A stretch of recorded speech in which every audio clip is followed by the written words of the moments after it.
y'all. Good morning, good morning. It is Saturday morning, 9 o'clock. I'm headed over here to drop the power rake off. Y'all see I got the power rake, the grapple bucket, and the stump bucket. I got two jobs I'm going to be doing today. One, I'm going to go drop a tree over at the bamboo site. Well, really, you don't need the Bobcat to do that. Well, having a Bobcat on anything like that is well, for me, it's mandatory. Especially, you know, it's at the bamboo site, so yeah. I mean, you go over there to do anything without the Bobcat other than cut the grass, well, you just ain't, you ain't being all you can be. So, yeah. What else I got? I got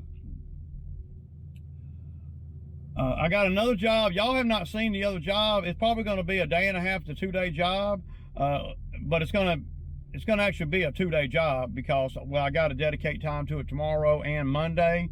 Monday starts the heavy week, you know, of all the yards that we do. You know, it's the heavy week. And I don't know if everybody's going to show up for work or what. I know Francisco will be here. Me and him talked about, you know, well, I know Francisco will be here, but he's going to help me on the Bobcat job. Now, I'm assuming that we'll be able to get this job done in 2 days.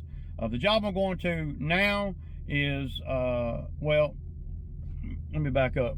So what I got to do, since I can only haul so many attachments at one time, and I have the stump bucket is over at the bamboo site. That's kind of where I just keep it because, well, I don't have a lot of space around here, and I can tuck it in the woods over there and nobody ever see it. And it would take a lot of work to go in the woods and get it. So a lot of times I'll keep the, you know, one or two of the attachments over there because that's where I normally use that stuff at. So I got a chainsaw, I got a pole saw, I got a tree over there that I'm going to drop, and I think another tree fell. I'm not sure. The owner texted me and told me there was, you know, work's piling up over there. I just haven't had time, and we've been getting rain almost every freaking day, y'all. So, yeah. I'm just trying to, you know, well, make money. I want to make money every day, man. You know, I hate to say it like that. Well, I really don't even hate to say it like that. That's just the reality of my life. I want to make money every single day that I can out here, that it ain't raining. So that's what I'm going to do today.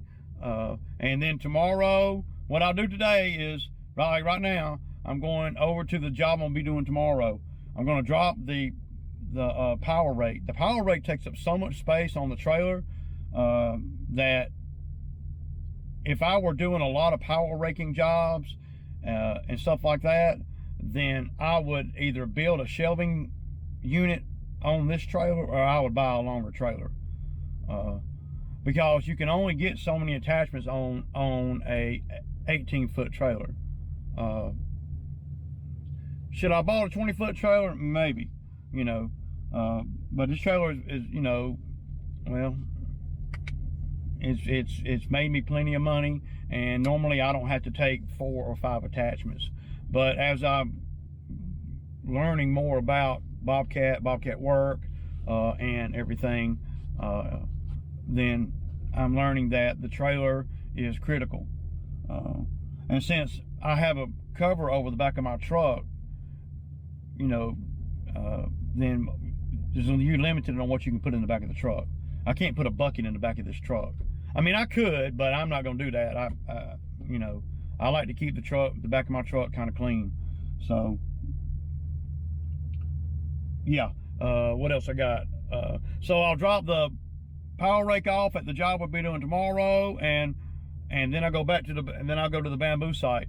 And the bamboo site and the job we'll be doing tomorrow is less than a mile from each other on the same road. I mean, so right now you see I got the Bobcat backed up on the trailer. What does that mean, y'all? That means I can't put fuel in it unless I move the Bobcat.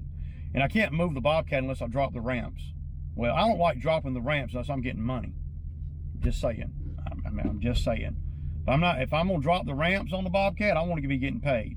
And so the only way I can do this, and the smartest way to do this is to take the power rake over to the job for tomorrow, then go get fuel, and then go to the bamboo site, do the work over there, and then it shouldn't take a lot of fuel to do that job over there, and then I'll be able to load the stump bucket on with the grapple bucket and the smooth bucket and have plenty of room on the trailer to take all those over to the job me and Francisco will be doing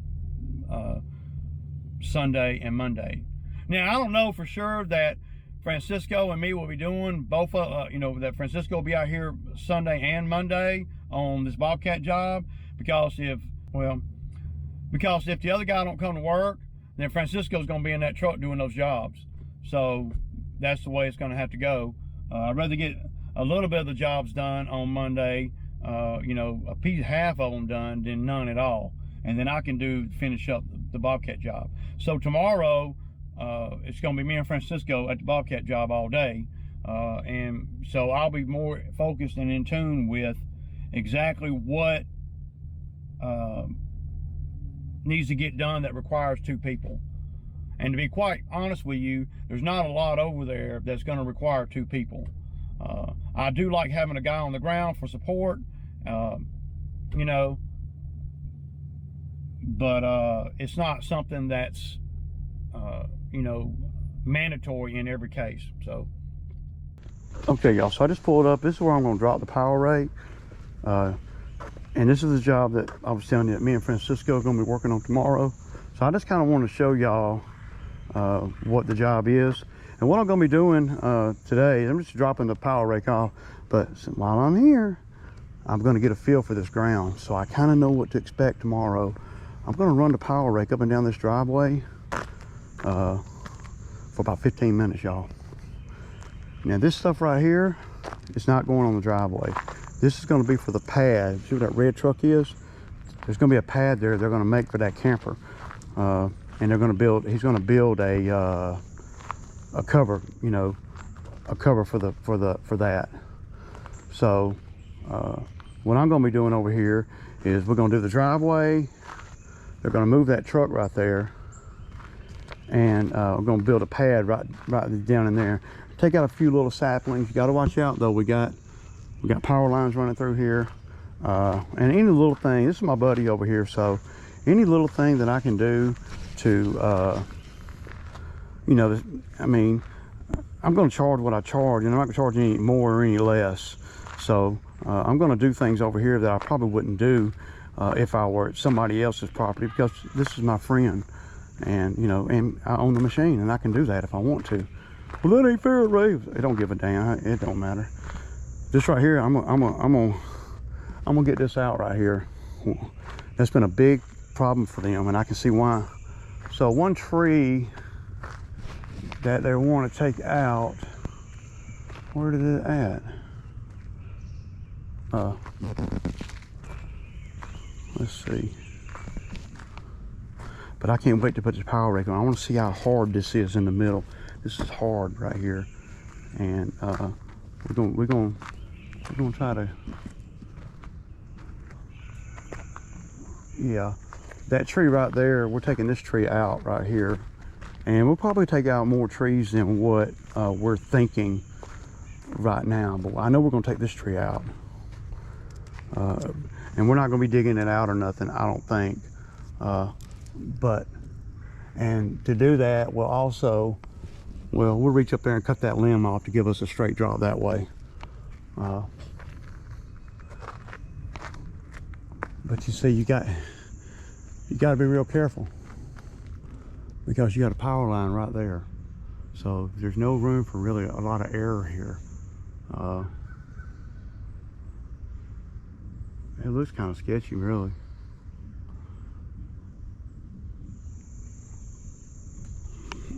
I don't know. Yeah, but that's about the only tree on the driveway that we're going to be taking out.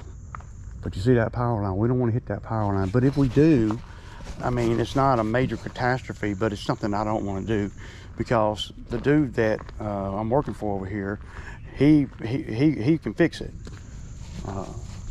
I don't want to roll like that, but but I can't. Well, I'm going to put the power rake on here and kind of see. Let me see if I can hang you guys somewhere.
So y'all see that, man? That is 15 minutes with the power rake. That's why the power rake costs $8,000, and that's not even, that's a used one. That power rake can do this kind of thing right here all freaking day long, and it's not even hard on the machine. Y'all gotta admit, look at that. And I just knocked it down to kind of get a feel for the ground. If tomorrow when I'm over here, we'll go through it again, and I'll get all these little humps out, because they're going to bring gravel in here on Monday and do the road and do the, you know. But I just kind of wanted to get a feel for the ground while I'm over here. So yeah, man, this is the power rake never ceases to amaze me. It never does. It's just it's probably the most lucrative attachment I've ever bought. But you know, from a practicality standpoint, it better be. It's the most expensive attachment too. You know, that damn power rake costs as much as that X-Mark mower I just bought. So it needs to do what it do. But y'all see, I've made $2,000 with it in 3 hours before. So definitely, and I'm not even in a big Bobcat or nothing, you know. So this looks a lot better. And you see, it's really there's a good base here. I ain't hitting no dirt nowhere. And that's what a lot of times, that's what people find out when they hire me. They'll say, well, we usually put, you know, 20 tons of gravel down or 40 tons of gravel down. And I'll be like, okay, how long y'all been doing that? And they'll say, well, probably for 20 years. About every other year we'll do it. And I'll be like, okay, don't buy no gravel right yet. Let's just, let me bring the power rake over there and see. So, because it can really pull up stuff, you know. And that base right there is great. Look at that, man. That is beautiful. The ground's real hard there. It doesn't, I mean, this is one of the better driveway bases that I do. So and I've never brought the power rake over here before or nothing, but this base right here, y'all saw about 6 passes, and I ain't even really focused on nothing. I'm just trying to, we'll drop the machine off so I can, you know, we'll drop the power rake off down there where I can have it over here tomorrow. So yeah, y'all.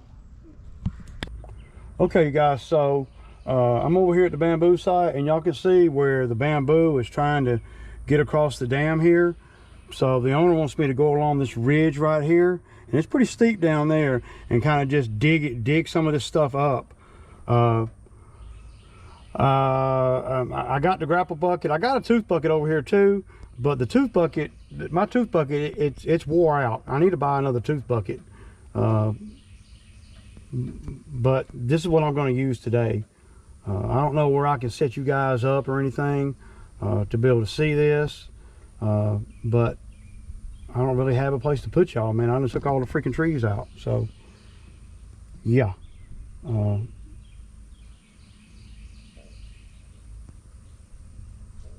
Yeah. But we need to start, we you know, over the, you know, this was all woods. And I got a video somewhere back a couple years ago where this was all woods. Everything you see down to the wood line right there, this was thick wood. You couldn't even see this road right here. So, yeah. Y'all see, Bobby ain't no joke, man. That's a hell of a slope right there. It's got a lot of bamboo trying to come. Well, not a lot, but down to the bottom, well, we know there's going to be bamboo at the bottom because we got the woods, but we're not trying to let bamboo get over here on this side. So the only way I know to do is just to keep that shit cut short. You can dig it up, but see this slope, there's a lot of challenges in digging. So if you slide down, there's a big drop off down there. It's about a 15-foot drop on the other side of those trees and right into a creek. So yeah. All right, y'all. So I got the machine dropped off, got all the attachments over there. It's all gold now. So now all I got to do is just pull up over here tomorrow and get to it. I thought about dropping the trailer off at my buddy's, but I'm just gonna keep the trailer with me. If we're probably gonna bring the other truck tomorrow, just to have. So if something breaks, anything goes down, anything happens, you know, I can jump in the other truck and run and get a part or anything. And plus, that's gonna make it where we can do some yards too. So it's 7 o'clock, man. So you know,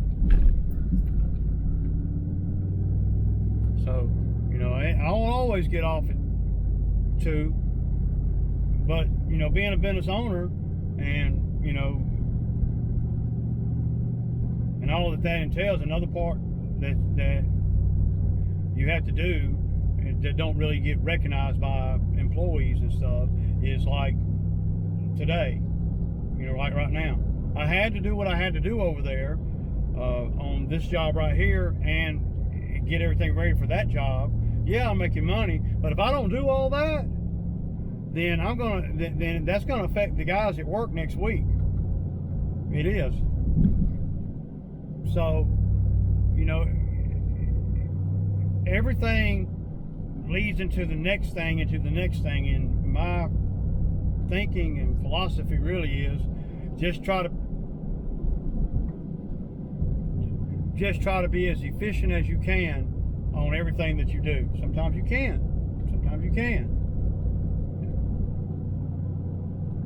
but I'm probably going to have Francisco drive the other truck tomorrow. We'll put an X mark on it and we'll go. Well, I got to make some calls tonight, but I know there's 2 properties that we need to do tomorrow to really help, you know, the week. You know what I'm saying? So, but these are things that have to go on in the background for me to be able to stay busy enough to justify having employees and everything. You know. Bro, you ain't having to pay no employee today. Yeah, but see, if I don't do this today, and I don't take care of these things today and set up for the job tomorrow, then what ends up happening is I'd be out 2 days next week, or I wouldn't be able to do the job. Now, that was an option too.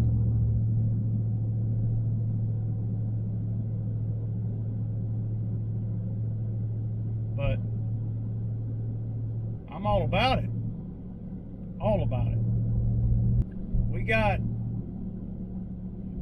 you know, this week's the heavy week, so we're gonna have to, I mean, like I I said, I'm doing what I have to do in order to keep running. You know, so I want minimal diversion from the routes next week. Minimal. Monday's already going to be an ugly day. Monday's going to be a day where I'll probably send Zach to go do yards while me and Francisco wrap this up. We'll go see how far I get tomorrow, and then what I'm going to try to do is try to do everything that's going to require help. And then Monday I can put Francisco with Zach, and they can go cut grass, and then I can you know, come back over here and all that. But there ain't gonna be nothing for a man on the ground to do the second day. This gets more about waiting on the truck, you know, or two, or how many ever trucks he's got. I don't even know how many he's got. You know, any employee, they don't see the, you know, well, I mean, the 8, 9, 10 hour days. And, you know, all they see is 2:30, 3 o'clock. They don't see the days that, well, I work to 2:30, 3 o'clock every day too. And then I have to go back out and do other stuff in order for us to stay efficient. Employees don't see that either. So there's a lot that the owners of these businesses do that an employee might not see. Well, I know there is. When employees, when they come to work, you know, there's a list, everything is figured out for them. All they got to do is follow the list and use common sense. Don't tear nothing up. All that there. See what I'm saying? So they don't have to think about where to go next, who to do first, who to do second. I don't have to think about none of that.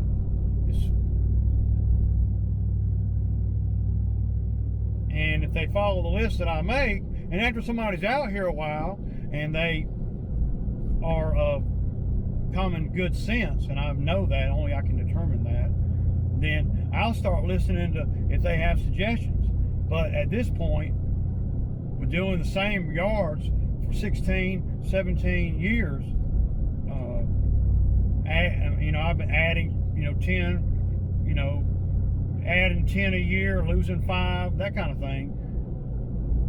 I don't know that we can be any more efficient as far as a route unless we get more on the density side, where we get more properties. We'd have to get more properties to be more efficient on the route density. So I don't think that we can do them any faster than what we're doing everything right now. As far as the routing.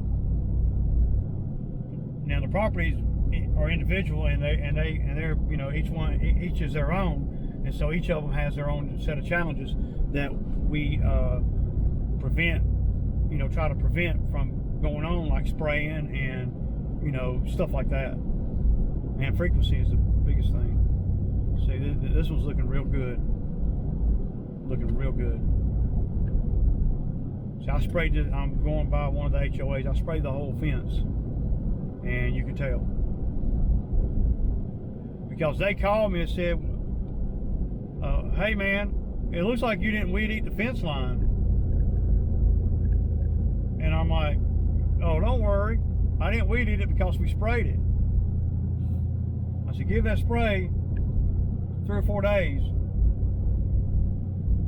and it'll work. And it's worked really good. Now on this HOA, it's not working as good as the other one, but it hasn't been as long either. This one was done about 4 or 5 days later than the other one. So, and it looks good. I mean, I can see the weed killer actually working. So, but y'all just got home, and I got to get inside, man. It's 7 o'clock. 7:15. I'll kick back.